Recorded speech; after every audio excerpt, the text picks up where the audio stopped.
Hello and welcome. I'm Kira the Scrivener, and today I'm doing a tag that was tagged to me by Jasanasi. She's lovely and wonderful and hilarious and all of that. She's one of the first people I ever subscribed to on here. I think she might have been the only one that's like still around from back then.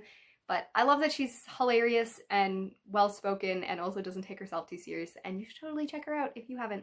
Anyways, this is finished the book tag, and it is gonna talk a lot about what I do once I'm done books. So yay. Do you keep a book of lists that you have read? Yes. This is my bullet journal that, yes, totally doesn't have covers anymore because I bring it everywhere. That's how committed I am. I'm a good booktuber. Yeah. So I keep a list here every month. You can't see anything because lights need to light my face because it's nighttime.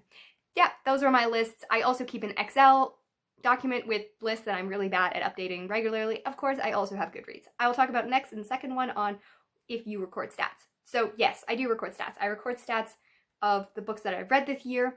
In my thing right beside, I have the star rating and then the name of the book and then the genre and then the title or the age category. Each month I decide what goals I want to do, how many books I want to read.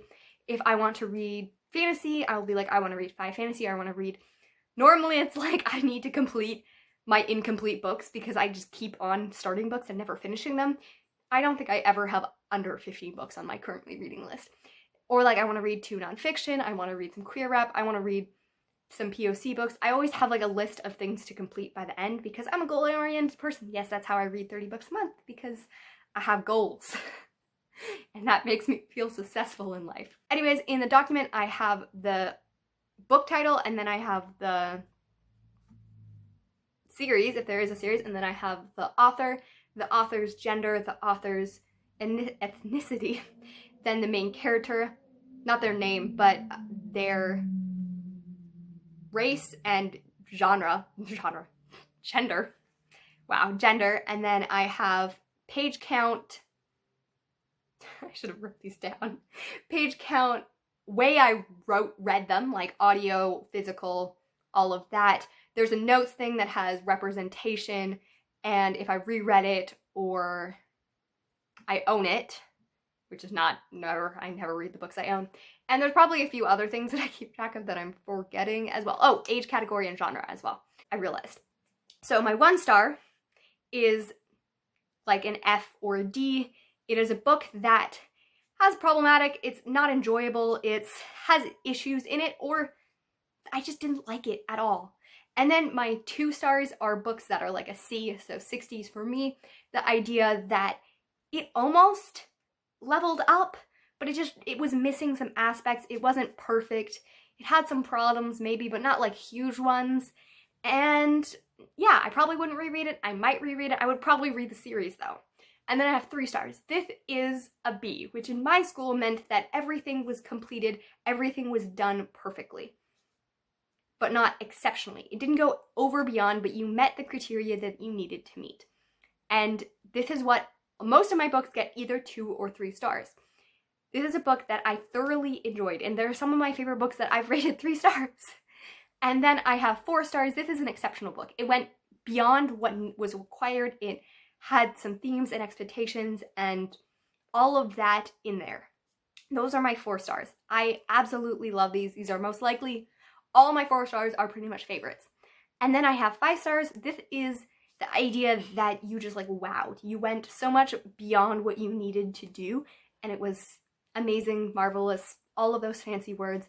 I don't give 5 stars out generously, but I don't like keep them as much as my high school did.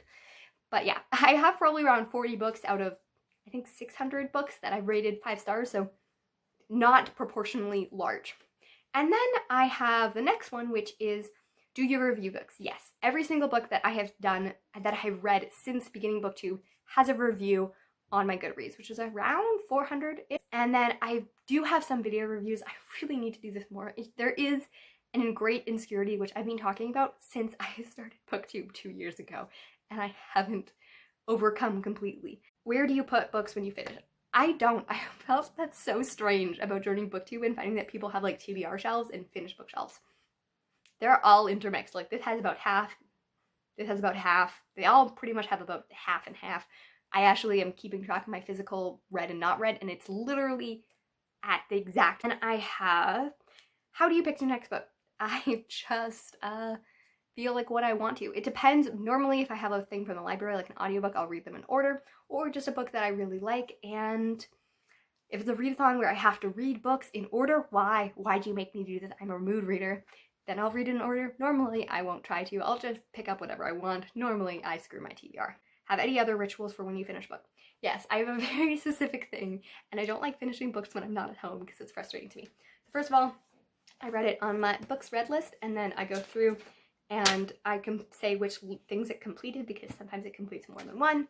And then I go on Goodreads, I go on like all the different categories, see if I need any to add any more categories for things. I like things categorized because I like organization sometimes, especially in books. And then I write a review for it, and that's pretty much it. And then who do you tag? So Bookish Jen, she's incredible. I'm also going to tag, I swear I had people in my mind and then I forgot when I put that on. So Bookish Jen, you're incredible. It's terrible. Emily Alice, and I'm just gonna name all my Canadians. The other Christine that reads. Who else is Canadian? Alyssa J Books. If you're Canadian, you're tagged. Anyways, happy reading and writing. Let me know your rituals when you're done a book. What do you like to do? What don't you like to do? Are they different from me? Do you think I'm a little crazy for the things I do? That's okay too. Happy reading and writing.